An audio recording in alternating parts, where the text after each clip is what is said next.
Bayangkan sebuah tempat di mana semua keinginan Anda terpenuhi secara instan. Tidak ada rasa lapar, tidak ada kelelahan, dan tidak ada air mata. Selama ribuan tahun, konsep ini telah menjadi komoditas paling laku dalam sejarah peradaban manusia. Kita menyebutnya surga. Namun, pernahkah Anda berhenti sejenak di tengah hiruk-pikuk ibadah atau perenungan eksistensial, lalu menatap deskripsi surga itu dengan kacamata seorang antropolog atau mungkin seorang skeptis yang rewel? Jika kita menelusuri teks-teks kuno, kita akan menemukan bahwa visualisasi tentang kebahagiaan abadi ternyata sangat spesifik, sangat lokal, dan jujur saja sangat kuno. Kita dijanjikan sungai-sungai berisi madu, susu, dan khamar yang tidak memabukkan. Kita dijanjikan pakaian dari sutra halus, perhiasan emas, dan bidadari-bidadari dengan mata berbinar yang selalu setia menanti. Bagi seorang tenggembala di padang pasir 2000 tahun yang lalu, ini bukan sekedar janji, ini adalah jackpot kosmik. Tapi bagi kita yang hidup di abad ke-21, di mana madu bisa dibeli di minimarket sebelah rumah dan sutra hanyalah salah satu jenis tekstil di lemari pakaian, apakah deskripsi ini masih memiliki daya pikat yang sama? Disinilah kita mulai bertanya-tanya, apakah surga benar-benar sebuah dimensi transenden yang melampaui imajinasi manusia? Ataukah ia hanyalah sebuah mood board dari fantasi-fantasi purba yang gagal berkembang mengikuti zaman? Sebelum kita melangkah lebih jauh ke dalam labirin pemikiran ini, saya ingin memberikan sebuah catatan kecil, sebuah disclaimer untuk menjaga kejernihan dialog kita. Pembahasan ini tidak dimaksudkan untuk menyerang keyakinan pribadi atau merendahkan institusi agama manapun. Kami memahami bahwa bagi banyak orang, konsep surga adalah sumber harapan dan kekuatan moral yang sangat nyata. Namun, dalam ruang diskusi kita kali ini, kita akan mencoba membedah surga bukan sebagai fakta teologis, melainkan sebagai sebuah fenomena sosiologis dan psikologis. Kita akan memandangnya sebagai cerminan dari ego, hasrat, dan keterbatasan manusia pada masa teks-teks tersebut ditulis. Jika Anda merasa nyaman untuk menanggalkan sejenak dogma dan mengenakan jubah rasa ingin tahu yang skeptis, mari kita mulai membedah mengapa surga tampak seperti brosur liburan yang belum diperbaharui selama ribuan tahun. Karena jika benar agama adalah produk dari wahyu yang absolut dan tak lekang oleh waktu, mengapa fasilitas di dalamnya terasa begitu terikat pada geografi dan budaya tertentu di masa lalu? Mari kita lihat secara mendalam pada elemen-elemen yang membentuk surga dalam literatur religius. Hampir semua tradisi besar yang lahir di Timur Tengah atau wilayah gersang lainnya selalu menonjolkan air sebagai daya tarik utama. Ada sungai-sungai yang mengalir di bawahnya, mata air yang memancar, dan taman-taman hijau yang rimbun. Secara psikologis, ini sangat masuk akal. Jika Anda menghabiskan seluruh hidup Anda bertarung melawan debu, panas yang menyengat, dan kelangkaan air, maka definisi kebahagiaan tertinggi Anda pastilah sebuah tempat yang basah dan teduh. Surga adalah antitesis dari penderitaan harian mereka. Bagi orang-orang yang kelaparan, surga berisi jamuan makan yang tak pernah habis. Bagi mereka yang hidup dalam kemiskinan sistemik, surga adalah istana dari emas dan permata. Namun, jika kita menggunakan logika yang sama, mengapa surga tidak menjanjikan sesuatu yang lebih universal? Mengapa Tuhan yang katanya menciptakan seluruh alam semesta, termasuk galaksi-galaksi yang jauh, memilih untuk menggunakan metafora kemewahan yang hanya dipahami oleh raja-raja feodal zaman dulu? Ini menimbulkan kecurigaan bahwa penulis teks-teks ini tidak sedang menggambarkan sebuah realitas metafisika, melainkan sedang memproyeksikan rasa lapar mereka ke atas kanvas langit. Ketertinggalan zaman dalam deskripsi surga ini menjadi semakin mencolok ketika kita berbicara tentang peran gender dan gratifikasi seksual. Dalam banyak narasi, surga digambarkan sebagai tempat di mana laki-laki, dan secara historis, memang narasi ini lebih sering ditujukan pada audiens laki-laki, akan diberikan pasangan-pasangan yang sempurna, suci, dan jumlahnya banyak. Ini adalah fantasi patriarki yang sangat kental. Pada masa itu, wanita seringkali dianggap sebagai aset atau simbol status. Maka menjanjikan stok pasangan yang tak terbatas di akhirat adalah cara paling efektif untuk memotivasi para pengikut laki-laki agar mau berkorban, bahkan sampai titik darah penghabisan. Namun jika kita melihat dari perspektif modern, apakah ini masuk akal? Apakah sebuah entitas yang maha kuasa dan maha suci akan mendirikan sebuah rumah bordil surgawi hanya untuk memuaskan libido biologis manusia yang notabene adalah produk dari hormon di bumi?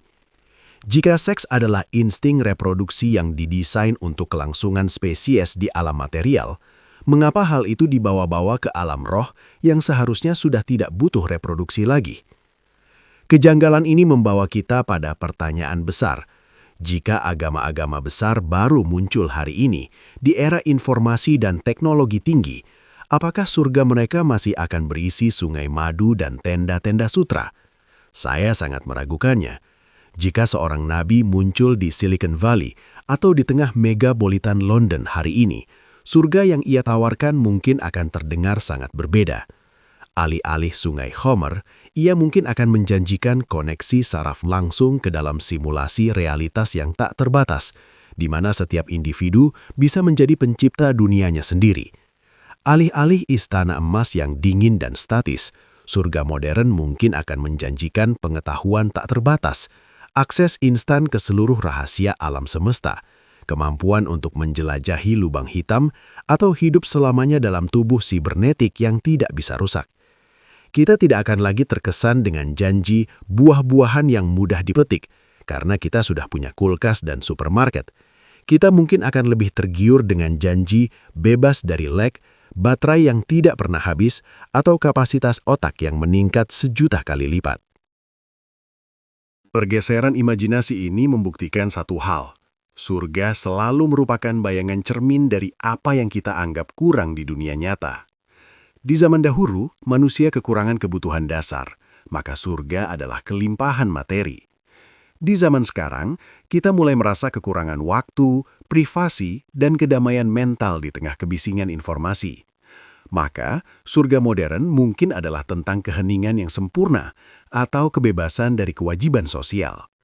Namun, fakta bahwa deskripsi surga tetap stagnan pada narasi kuno menunjukkan bahwa agama seringkali terperangkap dalam kapsul waktu budayanya sendiri.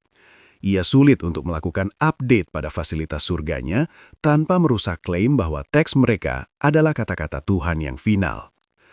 Akibatnya, kita mendapati diri kita berada dalam situasi yang lucu, di mana umat manusia abad ke-21 diminta untuk merindukan kemewahan abad ke-7. Ada disonansi kognitif di sini. Kita menggunakan smartphone untuk membaca tentang bagaimana di surga nanti kita akan duduk di atas bantal-bantal sutra sambil dilayani oleh pelayan-pelayan muda. Bagi orang modern yang kritis, ini terdengar kurang seperti janji spiritual dan lebih seperti skenario film sejarah yang berulang-ulang. Mari kita jujur, apakah Anda benar-benar menginginkan Lamborghini di surga? Mungkin terdengar dangkal, tapi itu setidaknya lebih relevan dengan definisi keren bagi manusia zaman sekarang dibandingkan dengan seekor kuda yang bisa terbang dengan sayap permata.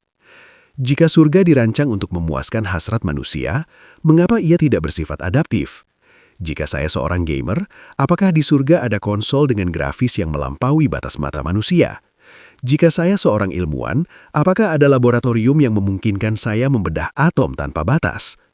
Jika jawabannya adalah semua keinginanmu akan terpenuhi, maka deskripsi spesifik tentang madu dan sutra itu menjadi mubazir atau bahkan menghambat. Deskripsi spesifik itu sebenarnya adalah jebakan. Ia menunjukkan bahwa sang desainer surga tidak bisa melihat melampaui cakrawala budayanya sendiri. Ia hanya bisa menjanjikan apa yang ia anggap mewah pada saat itu. Dan inilah titik di mana skeptisisme kita mulai menemukan fondasi yang kuat, bahwa konsep surga tidak turun dari atas ke bawah, melainkan dibangun dari bawah ke atas. Ia adalah konstruksi manusia untuk memberi makna pada penderitaan dan memberi imbalan pada kepatuhan. Jika kita menilik lebih dalam pada sejarah peradaban, kita akan menyadari bahwa simbol-simbol kemewahan dalam surga sebenarnya adalah representasi dari status quo kekuasaan pada masa itu. Emas, perak, dan sutra bukan sekadar benda-benda cantik, mereka adalah simbol kasta. Pada zaman ketika sebagian besar penduduk bumi mengenakan kain kasar dan tidur di atas tikar jerami, janji untuk mengenakan sutra halus dan berbaring di atas dipan-dipan tinggi adalah sebuah revolusi sosial yang dijanjikan di alam baka.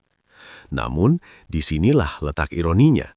Bagi manusia modern, simbol-simbol ini telah kehilangan daya magisnya.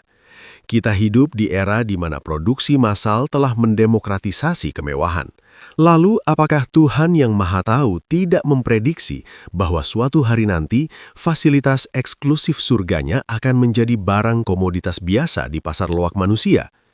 Jika surga adalah tempat yang absolut, seharusnya ia menawarkan sesuatu yang tidak bisa diproduksi oleh kemajuan teknologi manusia. Namun, kenyataannya, deskripsi surga justru tampak seperti daftar keinginan seorang raja feodal yang tidak memiliki akses ke listrik atau penisilin. Kita juga perlu mempertanyakan aspek sensorik dari surga kuno ini. Mengapa makanan dan minuman menjadi begitu sentral? Jawabannya sederhana, kelaparan adalah hantu yang paling menakutkan bagi manusia pramodern. Gagal panen berarti kematian. Maka surga haruslah sebuah prasmanan abadi di mana perut tidak pernah penuh dan selera makan tidak pernah hilang. Tapi mari kita gunakan akal sehat kita sejenak. Jika kita berada di surga dalam bentuk ruh atau tubuh yang sudah disempurnakan, mengapa kita masih memiliki sistem pencernaan? Mengapa kita masih butuh mengunyah, menelan, dan mohon maaf, membuang sisa metabolisme? Jika di surga tidak ada kotoran, lalu kemana perginya madu dan susu yang kita minum di sana? Ini terdengar sepele, bahkan mungkin lucu, tapi ini menunjukkan betapa antropomorfisnya konsep surga kita. Kita menciptakan Tuhan sesuai dengan rupa kita, dan kita menciptakan surga sesuai dengan kebutuhan biologis kita yang paling mendasar. Kita tidak bisa membayangkan eksistensi tanpa makan, karena sepanjang sejarah evolusi kita, makan adalah cara kita bertahan hidup. Surga hanyalah perpanjangan dari insting bertahan hidup yang diproyeksikan ke dalam eternitas. Lalu, bagaimana dengan janji tentang wanita atau pasangan surgawi? Di banyak tradisi, ini digambarkan sebagai hadiah utama bagi pria yang saleh. Sekali lagi, kita melihat bagaimana surga sangat terikat pada moralitas dan struktur sosial zamannya. Pada masa itu, poligami dan kepemilikan atas perempuan adalah tanda kesuksesan dan berkat. Maka, surga yang ideal harus menawarkan lebih banyak dari apa yang bisa didapatkan di bumi. Namun, jika agama ini turun hari ini, apakah janjinya akan tetap sama? Di era di mana kesetaraan gender menjadi nilai moral yang fundamental, konsep hadiah wanita akan terdengar sangat ofensif dan seksis bagi banyak orang. Bayangkan jika sebuah agama baru muncul tahun ini dan menjanjikan 72 asisten pribadi yang mahir dalam segala bidang, atau pasangan virtual yang bisa diatur kepribadiannya melalui aplikasi. Kita akan segera mencapnya sebagai sekte aneh atau distopia digital. Namun, entah mengapa, ketika hal yang sama ditulis dalam bahasa arkais ribuan tahun lalu, kita menyebutnya sebagai wahyu yang agung. Ini menunjukkan adanya standar ganda dalam cara kita menilai klaim-klaim spiritual. Jika kita berandai-andai tentang surga 2.0 yang dirancang untuk manusia abad ke-21, apa yang kira-kira akan dimasukkan ke dalamnya? Mungkin bukan lagi tentang emas dan permata, karena kita tahu bahwa secara kimiawi, emas hanyalah unsur dengan nomor atom 79 yang bisa kita sintesis atau tambang dari asteroid di masa depan. Surga modern mungkin akan menjanjikan privasi mutlak di tengah dunia yang makin terpantau, atau kebebasan dari kecemasan di tengah wabah depresi global. Mungkin surga hari ini akan menjanjikan koneksi internet dengan kecepatan cahaya tanpa kuota, karena bagi manusia modern, terputus dari informasi adalah bentuk siksaan baru. Atau mungkin, alih-alih Lamborghini, surga akan menawarkan kemampuan untuk melakukan teleportasi ke galaksi manapun dalam sekejap. Pikirkanlah, janji tentang unta yang cepat atau kuda bersayap di zaman dulu adalah puncak dari teknologi transportasi. Lamborghini hanyalah evolusi logis dari imajinasi tersebut. Jika Tuhan memang ingin mengesankan manusia modern, mengapa Ia tidak menyebutkan tentang perjalanan antar bintang, lubang cacing, atau manipulasi dimensi ruang waktu? Mengapa ia tetap terjebak pada metafora agrikultur dan feodalisme?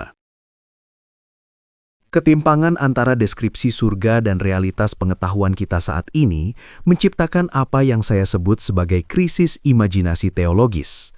Kita dipaksa untuk percaya pada sebuah janji yang secara estetika dan fungsional sudah kedaluarsa. Bagi seorang ateis atau skeptis, ini adalah bukti kuat bahwa agama adalah produk budaya, bukan produk ilahi. Produk ilahi seharusnya bersifat universal dan melampaui waktu. Jika Tuhan menciptakan otak manusia yang mampu memahami fisika kuantum, mengapa Tuhan memberikan imbalan berupa gelang emas dan pakaian sutra? Itu seperti menjanjikan kelereng kepada seorang profesor fisika sebagai hadiah atas penemuan besarnya. Ada ketidakseimbangan intelektual di sana. Kita merasa bahwa deskripsi surga tersebut tidak menghargai potensi dan kecerdasan manusia yang telah berkembang pesat. Surga kuno terasa terlalu kecil untuk menampung rasa ingin tahu manusia modern yang sudah mulai membedah rahasia DNA dan memotret cakrawala peristiwa di lubang hitam. Mengapa ide tentang mobil mewah atau koneksi Wi-Fi di surga terdengar konyol, sementara ide tentang sungai madu atau pakaian sutra terdengar sakral? Jawabannya terletak pada jarak estetika dan romantisme sejarah. Kita cenderung menganggap benda-benda dari masa lalu sebagai sesuatu yang puitis, sedangkan benda-benda modern terasa terlalu banal atau duniawi. Namun, secara objektif, madu adalah teknologi pangan terbaik pada masanya, dan sutra adalah puncak dari teknologi tekstil. Jika kita menganggap madu dan sutra sebagai sesuatu yang layak ada di alam baka hanya karena mereka berasal dari ribuan tahun yang lalu, bukankah itu berarti kita sedang mendewakan keterbatasan manusia purba? Jika surga adalah tempat di mana segala keinginan terpenuhi, maka keberadaan Lamborghini seharusnya bukan masalah. Namun, bayangkan seorang pengkhotbah hari ini berteriak di mimbar bahwa barang siapa yang beriman akan mendapatkan garasi berisi 10 Lamborghini di akhirat nanti. Kita akan tertawa, kita akan menganggapnya sebagai penipuan murahan. Tapi apa bedanya janji itu dengan janji onta yang tak pernah lelah atau perhiasan dari perak? Perbedaannya hanyalah waktu. Kita terjebak dalam sebuah bias di mana kita menganggap kemewahan kuno sebagai sesuatu yang bersifat ketuhanan, sementara kemewahan modern adalah produk keserakahan. Disonansi ini membawa kita pada sebuah observasi yang cukup menggelitik. Surga yang dijanjikan dalam teks-teks agama sebenarnya sangat materialistik. Ini adalah ironi yang luar biasa. Agama seringkali mengajarkan kita untuk melepaskan keterikatan pada dunia, untuk tidak mengejar harta, dan untuk hidup sederhana. Namun, hadiah yang dijanjikan sebagai imbalan atas asketisme tersebut justru adalah bentuk materialisme yang paling ekstrim. Di surga, Anda mendapatkan semua emas yang dilarang untuk Anda pamerkan di bumi, Anda mendapatkan semua minuman yang dilarang untuk Anda teguk di dunia, dan Anda mendapatkan gratifikasi seksual yang diatur dengan sangat ketat di kehidupan fana ini. Dari sudut pandang skeptis, ini terlihat seperti taktik pemasaran yang sangat cerdas namun transparan. Tunda kesenanganmu sekarang agar aku bisa memberimu kesenangan yang sama, namun dalam porsi yang jauh lebih besar nanti setelah kamu mati. Surga menjadi semacam tabungan deposito bagi hasrat-hasrat manusia yang tertunda. Jika demikian, apakah surga benar-benar sebuah pencapaian spiritual? Ataukah ia hanyalah sebuah mekanisme kontrol sosial untuk memastikan orang-orang tetap patuh pada aturan-aturan tertentu di dunia? Mari kita bayangkan jika wahyu itu turun di zaman sekarang, di era di mana kita sudah memahami tentang neurologi dan dopamin. Jika Tuhan ingin menjanjikan kebahagiaan sejati kepada manusia modern, Dia mungkin tidak akan berbicara tentang buah-buahan yang digantung rendah. Dia mungkin akan berbicara tentang stimulasi langsung pada lobus frontal otak untuk menciptakan rasa damai yang konstan, atau tentang pembebasan dari hormon kortisol yang menyebabkan stres. Namun, bahasa yang digunakan dalam teks agama selalu sangat fisik dan sangat terbatas pada panca indera. Ini menunjukkan bahwa sang pencipta narasi tersebut tidak memiliki pengetahuan tentang bagaimana sebenarnya otak manusia memproses kebahagiaan. Mereka hanya tahu bahwa perut lapar butuh makan, dan tubuh yang lelah butuh kasur yang empuk. Inilah yang kita sebut sebagai cakrawala pengetahuan yang terbatas. Seorang penulis hanya bisa menulis apa yang ia ketahui. Seorang penggembala di abad ke-7 tidak mungkin menjanjikan perjalanan lintas dimensi melalui lubang cacing, karena konsep itu belum ada di kepalanya. Namun jika teks tersebut benar-benar berasal dari entitas yang menciptakan alam semesta, bukankah seharusnya deskripsinya melampaui kosakata masanya? Mengapa Tuhan seolah-olah harus menunggu manusia menemukan teknologi tertentu sebelum ia bisa menggunakan teknologi itu sebagai metafora?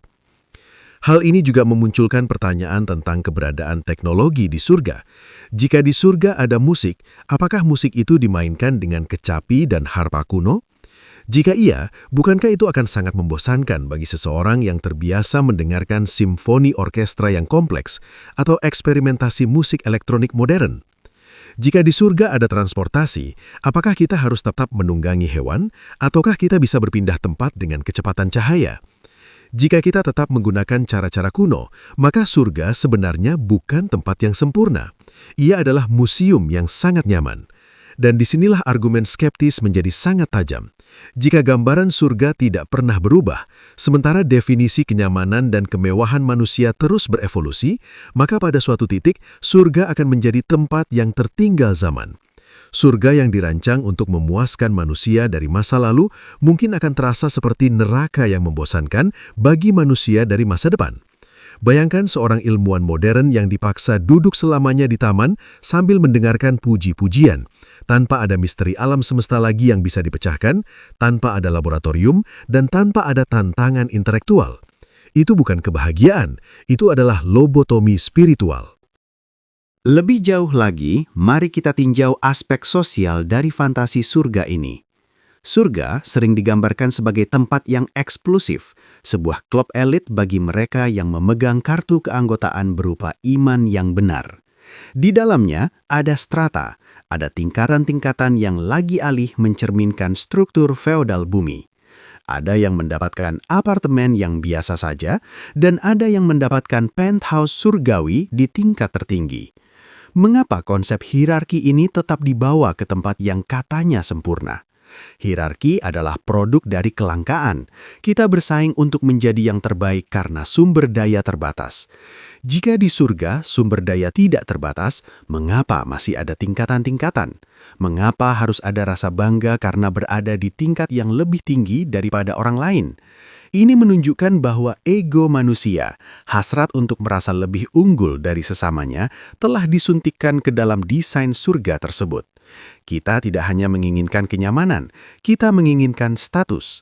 Dan surga yang dijanjikan dalam agama-agama tradisional memberikan kepuasan bagi ego yang haus status tersebut.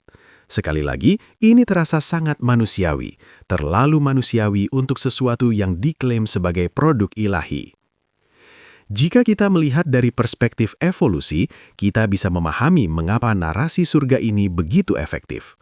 Otak manusia diprogram untuk mencari pola dan untuk merencanakan masa depan. Kita adalah satu-satunya spesies yang sadar akan kematian kita sendiri, dan kesadaran itu menciptakan kecemasan yang luar biasa. Untuk meredam kecemasan tersebut, kita menciptakan cerita. Kita menciptakan janji bahwa kematian bukanlah akhir, melainkan sebuah pintu menuju pesta besar yang tidak pernah berakhir.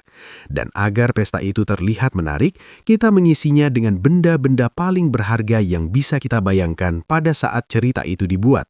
Di zaman perunggu, itu adalah emas dan ternak. Di zaman pertengahan, itu adalah istana dan pelayan. Di zaman sekarang, mungkin itu adalah teknologi dan kebebasan absolut. Masalahnya muncul ketika kita mulai memperlakukan metafora-metafora kuno ini sebagai kebenaran harfiah yang kaku. Kita menjadi terjebak dalam sebuah visi tentang kebahagiaan yang sebenarnya sudah kedaluarsa secara sosiologis. Kita mencoba meyakinkan diri kita sendiri bahwa kita sangat menginginkan sungai madu, padahal jauh di dalam hati kita tahu bahwa kita lebih butuh makna, tantangan, dan koneksi manusiawi yang tulus, bukan sekedar gratifikasi sensorik yang repetitif. Mari kita merenungkan lebih jauh tentang konsep kemahatauan Tuhan yang sering diklaim oleh para penganut agama. Jika Tuhan benar-benar ada di luar ruang dan waktu, dan Dia mengetahui segala sesuatu yang akan terjadi hingga akhir zaman, Mengapa dia memilih untuk berkomunikasi dengan metafora yang begitu rapuh oleh waktu? Mengapa dia tidak memberikan satu saja deskripsi tentang surga yang akan membuat seorang fisikawan di abad ke-21 ternganga karena akurasinya? Bayangkan jika dalam teks kuno tertulis bahwa di surga nanti, kamu akan melihat bagaimana energi dan materi berdansa dalam kesatuan, di mana waktu tidak lagi mengalir linear, melainkan melingkar seperti cincin cahaya. Deskripsi semacam itu akan tetap relevan dan bahkan semakin memukau seiring majunya ilmu pengetahuan kita. Namun, yang kita dapatkan justru adalah deskripsi tentang buah-buahan yang tidak ada durinya atau piring-piring dari emas. Ini adalah deskripsi yang sangat aman untuk audiens abad pertengahan, namun terasa sangat malas untuk sebuah entitas yang katanya merancang seluruh mekanisme kuantum alam semesta. Hal ini memperkuat kecurigaan kaum skeptis bahwa Tuhan dalam teks-teks tersebut hanyalah juru bicara dari keterbatasan kognitif manusia pada zamannya. Kita tidak melihat jejak kecerdasan kosmik di sana. Yang kita lihat hanyalah jejak keinginan seorang pengembara yang haus dan lelah. Ironi lain yang muncul adalah bagaimana surga seringkali digambarkan sebagai tempat di mana hukum alam dibatalkan demi kesenangan manusia, namun tetap mempertahankan biologi manusia yang cacat. Mengapa di surga kita masih memiliki lidah untuk mengecap manisnya madu atau kulit untuk merasakan lembutnya sutra? Panca indera kita adalah produk evolusi yang didesain untuk mendeteksi ancaman dan sumber daya di lingkungan yang keras. Jika surga adalah lingkungan yang sempurna tanpa ancaman, maka panca indera kita sebenarnya tidak lagi memiliki fungsi evolusioner. Memberikan makanan lezat kepada makhluk yang tidak lagi butuh nutrisi untuk bertahan hidup adalah seperti memberikan bensin kualitas tinggi kepada mobil yang sudah tidak memiliki mesin. Ini adalah kegagalan logika yang mendasar. Namun, narasi agama tetap mempertahankannya karena mereka tahu bahwa manusia adalah budak dari dopamin mereka sendiri. Mereka harus menjanjikan sesuatu yang bisa dirasakan secara fisik karena konsep kebahagiaan yang murni abstrak dan intelektual tidak akan cukup kuat untuk menggerakkan massa. Surga harus menjadi sebuah taman bermain sensorik agar ia bisa laku dijual kepada orang-orang yang hidupnya penuh dengan penderitaan fisik. Jika kita melihat fenomena ini dari sudut pandang sosiologi, surga berfungsi sebagai opium atau penenang bagi kelas bawah yang tertindas. Ketika seorang budak atau buruh tani diberitahu bahwa penderitaan mereka di dunia akan dibayar dengan istana di langit, mereka cenderung akan lebih menerima nasib mereka tanpa melakukan pemberontakan terhadap struktur kekuasaan di bumi. Inilah sisi gelap dari fantasi surga. Ia adalah alat untuk memelihara ketidakadilan. Dengan menjanjikan kemewahan yang mustahil di akhirat, para penguasa dan pemuka agama bisa menjaga agar rakyatnya tetap patuh dan miskin di dunia nyata. Lamborghini, koneksi Wi-Fi, atau teknologi medis tercanggih tidak pernah dijanjikan, karena pada masa itu hal-hal tersebut bahkan belum terbayangkan sebagai bentuk kekuatan. Namun, jika agama diciptakan hari ini oleh seorang miliarder teknologi, surga yang ia tawarkan mungkin adalah keabadian digital, di mana kesadaran Anda diunggah ke server yang tidak bisa hancur. Ini adalah bentuk janji yang sama, hanya saja perangkat kerasnya diperbaharui. Esensinya tetap satu, memanfaatkan rasa takut manusia akan kematian dan rasa haus mereka akan kenyamanan untuk mendapatkan loyalitas di masa kini. Hal ini juga membawa kita pada pertanyaan tentang nilai moral dari perbuatan baik yang dilakukan demi mendapatkan tiket ke surga. Jika seseorang berbuat baik hanya karena ia menginginkan sungai khamar atau bidadari, apakah perbuatannya masih bisa disebut tulus? Dari kacamata skeptis, sistem pahala dan dosa ini mengubah moralitas menjadi sebuah transaksi bisnis yang egois. Anda tidak membantu orang lain karena empati yang tulus, melainkan karena Anda sedang mengumpulkan poin untuk ditukarkan dengan fasilitas mewah di akhirat. Surga, dengan segala deskripsi fantasinya, justru mendegradasi nilai kemanusiaan itu sendiri. Ia membuat kita fokus pada imbalan, alih-alih pada dampak perbuatan kita di dunia yang nyata ini. Jika kita membuang konsep surga yang berisi Lamborghini atau madu ini, kita sebenarnya sedang membebaskan moralitas manusia dari belenggu keserakahan transenden. Kita mulai belajar untuk melakukan hal baik karena itu memang benar, bukan karena kita sedang mengejar bonus tahunan dari Tuhan. Lalu, bagaimana dengan argumen bahwa deskripsi surga hanyalah metafora? Banyak penganut agama modern yang mulai merasa malu dengan deskripsi fisik surga, mencoba berargumen bahwa madu, sutra, dan emas itu hanyalah simbol dari kebahagiaan yang tak terlukiskan. Namun, argumen ini memiliki kelemahan besar. Jika semua itu hanya metafora, mengapa teks tersebut tidak menggunakan metafora yang lebih universal? Mengapa Tuhan harus menggunakan metafora yang sangat spesifik secara budaya dan gender? Jika Tuhan ingin menggambarkan kedamaian, Dia bisa saja menggunakan metafora tentang cahaya atau harmoni suara, bukan tentang pelayan-pelayan muda. Selain itu, jika deskripsi fisik itu hanyalah metafora, maka klaim bahwa teks tersebut adalah kebenaran mutlak menjadi goyah.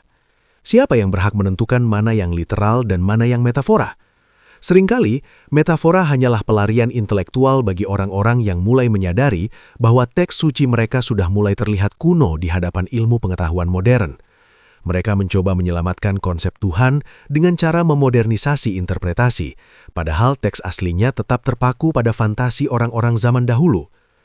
Kita juga harus mempertanyakan, mengapa surga selalu digambarkan sebagai tempat yang selesai atau statis? Dalam dunia yang kita kenal, kebahagiaan seringkali datang dari proses pencapaian, dari mengatasi tantangan, dan dari belajar hal baru. Sebuah surga di mana segala sesuatu sudah disediakan secara instan, di mana Anda hanya perlu menginginkan sesuatu dan hal itu langsung muncul, sebenarnya adalah resep untuk depresi eksistensial yang parah. Otak manusia tidak didesain untuk kepuasan instan yang abadi. Kita butuh kontras antara rasa lapar dan kenyang untuk bisa menghargai makanan. Tanpa rasa sakit, tidak ada rasa nyaman. Tanpa usaha, tidak ada rasa bangga. Surga kuno yang berisi segala kemudahan sensorik ini sebenarnya adalah visi tentang kematian mental. Ia adalah tempat di mana identitas dan karakter manusia dihapus dan digantikan oleh mesin pemuas nafsu yang pasif. Bagi seorang skeptis, ini adalah bukti paling kuat bahwa surga dirancang oleh orang-orang yang sangat lelah dengan kerasnya hidup, sehingga mereka tidak bisa membayangkan bahwa kenyamanan total itu sendiri bisa menjadi sebuah penderitaan yang membosankan. Mari kita sampai pada kesimpulan yang mungkin sedikit pahit namun membebaskan. Jika kita mencoba memperbaharui surga dengan memasukkan Lamborghini, koneksi Wi-Fi 10G atau keabadian digital ke dalamnya, kita sebenarnya hanya mengulangi kesalahan yang sama dengan para penulis teks kuno tersebut. Kita tetap saja mencoba memenjarakan konsep kebahagiaan mutlak ke dalam benda-benda materi yang fana. 1000 tahun dari sekarang, jika umat manusia masih ada, Lamborghini akan terlihat sama kunonya dengan unta bagi kita sekarang. Teknologi Wi-Fi akan dianggap sebagai artefak zaman batu yang sangat lambat dan tidak efisien. Disinilah letak kedagalan fundamental dari konsep surga yang dijanjikan agama. Ia selalu berusaha memberikan jawaban yang statis bagi makhluk yang terus berevolusi. Kita adalah spesies yang selalu bergerak, selalu mencari, dan selalu merasa tidak puas. Membayangkan sebuah tempat di mana pencarian itu berakhir, di mana kita hanya duduk diam menikmati fasilitas mewah selamanya, bukanlah sebuah berkah, melainkan sebuah penghentian paksa terhadap hakikat kemanusiaan kita. Bagi seorang skeptis, ketidakmampuan narasi agama untuk memberikan gambaran surga yang relevan dengan kemajuan intelektual manusia adalah bukti bahwa surga hanyalah sebuah prototipe dari harapan-harapan kita yang paling dangkal. Kita tidak butuh tempat di mana madu mengalir atau di mana kita bisa mengendarai mobil mewah tanpa bensin. Yang kita butuhkan adalah dunia di mana keadilan bisa ditegakkan di sini dan saat ini, tanpa perlu menunggu setelah kita mati. Fantasi tentang surga seringkali membuat kita abai terhadap tanggung jawab kita di bumi. Jika kita percaya bahwa ada tempat yang sempurna menanti kita, kita mungkin menjadi kurang termotivasi untuk memperbaiki dunia yang rusak ini. Kita menjadi toleran terhadap kemiskinan karena orang miskin akan masuk surga lebih dulu, atau kita menjadi acuh terhadap kerusakan lingkungan karena bumi ini hanya sementara. Ini adalah bahaya nyata dari sebuah fantasi. Ia mengalihkan pandangan kita dari satu-satunya realitas yang kita miliki secara pasti. Maka, alih-alih merindukan surga yang berisi imajinasi orang-orang abad pertengahan atau memimpikan surga berteknologi tinggi di masa depan, mungkin sudah saatnya kita menerima kenyataan bahwa kebahagiaan bukanlah sebuah destinasi fisik yang bisa kita tuju setelah napas kita berhenti. Kebahagiaan adalah sebuah momen, sebuah proses, dan seringkali muncul dari perjuangan kita melawan keterbatasan. Kematian bukanlah sebuah pintu masuk menuju taman bermain abadi, melainkan sebuah pengingat bahwa waktu kita terbatas. Dan itulah yang membuat setiap detik kehidupan ini menjadi sangat berharga. Emas tidak akan berharga jika ia ada di setiap sudut jalan. Madu tidak akan terasa manis jika ia mengalir di sungai-sungai. Kelangkaan dan kefanaan adalah apa yang memberikan nilai pada eksistensi kita. Dengan melepaskan diri dari janji-janji surga yang naif, kita justru bisa mulai menghargai keindahan dunia yang nyata ini, dengan segala cacatnya, dengan segala tantangannya, dan dengan segala teknologinya yang terus berkembang. Kesimpulannya, surga yang hanya memuat fantasi zaman dulu, wanita, makanan, dan minuman adalah bukti sejarah yang menunjukkan batas imajinasi manusia pada masa itu. Jika agama dibuat hari ini, ia mungkin akan menjanjikan hal-hal yang kita anggap mewah sekarang. Namun janji itu pun akan kadaluarsa dalam sekejap mata sejarah. Sebagai manusia yang berpikir, kita memiliki pilihan. Tetap terperangkap dalam nostalgia akan surga kuno yang membosankan, atau mulai membangun makna hidup kita sendiri tanpa perlu dijanjikan hadiah-hadiah materialis di alam baka. Kita tidak butuh Lamborghini surgawi untuk merasa berarti. Kita hanya butuh keberanian untuk menghadapi dunia apa adanya, tanpa filter dogma dan tanpa harapan palsu tentang imbalan kosmik.